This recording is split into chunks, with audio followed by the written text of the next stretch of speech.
Doctor గారు, మరి మన పాదం షేప్ అన్నది కరెక్ట్గా ఉండి పాదం కరెక్ట్గా అడుగు వేస్తేనే మన స్పైన్ కూడా కరెక్ట్గా ఉంటుంది అని చెప్తుంది. అవునమ్మా. ఎటువంటి ఇబ్బంది రాకుండా హిప్ జాయింట్ కూడా సమస్య రాకుండా ఉండాలంటే ఎలాంటి వ్యాయామాలు చేయాలి? పాదాలు షేప్ కరెక్ట్గా లేనప్పుడు తక్కువ నడకతోనే తక్కువ పనితోనే ఎక్కువ అలసటకు గురవుతుంది.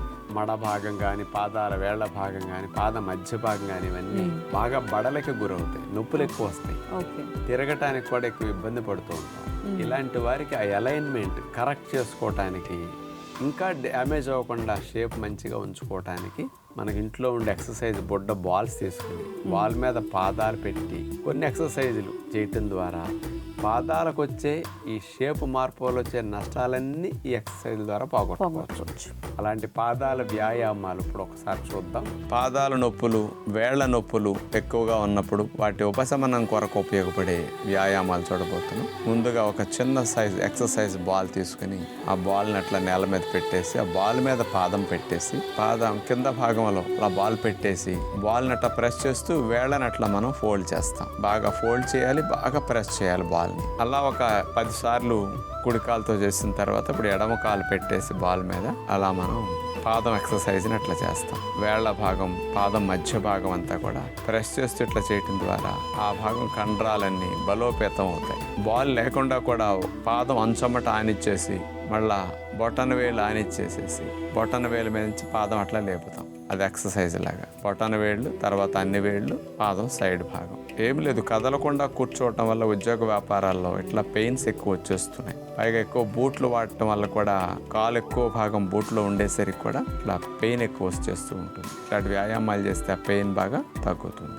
అదే విధముగా ఎడమ పాదం వేళ్ళకు కూడా అట్లా చేస్తుంటాం. ప్రక్క భాగం, బొటన వేలు, చివరి 4 వేళ్ళు ఇట్లా అన్ని ఆనేటట్టు అట్లా ప్రెస్ చేస్తాం. అన్నీ ఒక్కసారి కదపటం బదులు బొటన వేలు ఒక్కదాన్నే కదిపి ఆ తర్వాత 4 వేళ్ళు మరోసారి కదిపినప్పుడు ఇంకొంచెం ఎక్కువ మూమెంట్ వస్తుంది అన్నమాట వాటికి. అట్లాగే ఇక మూడో వ్యాయామంగా లైట్ వెయిట్ బ్రిక్స్ తీసుకుని ఎక్సర్సైజ్ బ్రిక్స్ వాటి మీద నుంచుని కుడి కాళ్ళను పైకి లేపి మోకాల దగ్గర నుంచి కాళ్ళను ఫోల్డ్ చేసి అట్లా పాదం అట్లా స్ట్రైట్గా చాపేసేసి అలా బ్యాలెన్స్గా అట్లా నుంచోవాలి. ఆ తర్వాత తీసేసి ఫ్రీగా కింద రిలాక్స్ అయ్యి మరోసారి ఇప్పుడు ఇటుకల మధ్యలో గ్యాప్ ఉన్నప్పుడు ఆ మధ్య భాగం దగ్గర కూడా ప్రెస్ అవుతుంది అనమాట, పాదం ఆంద కాబట్టి. అలా 3-4 సార్లు చేసిన తర్వాత ఈసారి కుడి పాదం ఆనిచ్చేసి ఎడమ పాదాన్ని పైకి లేపి మోకాల దగ్గర నుంచి ఎడమ కాళ్ళని అట్లా మడిచేసి అదేవిధంగా కదలకుండా బ్యాలెన్స్ చేస్తాం. డాక్టర్ గారు, మరి ఇప్పుడు ఈ క్రాక్డ్ హీల్స్ కూడా రకరకాల ఆయింట్మెంట్స్ కెమికల్స్తో నిండినవి ఉన్నాయి. ఇప్పుడు ఎలా అయితే మనం కెమికల్ సోప్స్ గురించి మాట్లాడుకున్నామో అలా కెమికల్ ఆయింట్మెంట్స్ కూడా ఉన్నాయి. చాలా మందికి కెమికల్గా వద్దండి, నాకు న్యాచురల్గా ఏదైనా చెప్పండి అని అనుకుంటూ ఉంటారు. వాళ్ళందరికీ మీరు ఇచ్చే చిట్కా ఇది పూర్వం రోజుల్లో చేసిన చిట్కానమ్మా. నల్ల నేల మీద పొలాల్లోకి వెళ్ళినప్పుడు ఆ కాళ్ళ నెర్రల్లో పడి పాదాలు కట్ట అయ్యేవి, కోసుకుపోయేది స్కిన్ అంతా గరుకుకి. అలాంటప్పుడు వాళ్ళు ఏం చేసేవాళ్ళంటే ముందు కొంచెం ఆముదం కానీ నెయ్యి కానీ వెన్నపూస కానీ ఇట్లాంటివి పాదాలకు రాసేసుకుని వేడి నీళ్ళలో 20 నిమిషాలు పాదాలు పెట్టుకోవాలి.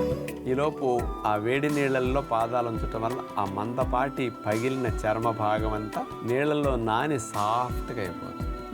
ఆ పగిలిన చర్మ భాగం అంతా ఊడిపోవటానికి 20 నిమిషాల తర్వాత పాదాలను తీసి బాగా మిగలు ముగ్గిపోయిన మాగిన అరటిపండు, ఇక పారేద్దాం అనుకుంటాం కదా, అలాంటి అరటిపండు, దానికి తేనె, ఈ రెండింటిని కలిపేసి ఆ పేస్ట్ని ఆ పగళ్ళ మీద రాసేసి 5-10 నిమిషాలు అట్టు పెట్టుకుని తర్వాత రుద్ది క్లీన్ చేసుకుంటే ఆ మెత్తబడిపోయిన చర్మం అంతా శుభ్రంగా ఊడొచ్చేసి కొత్త చర్మం సాఫ్ట్ అయిపోతుంది.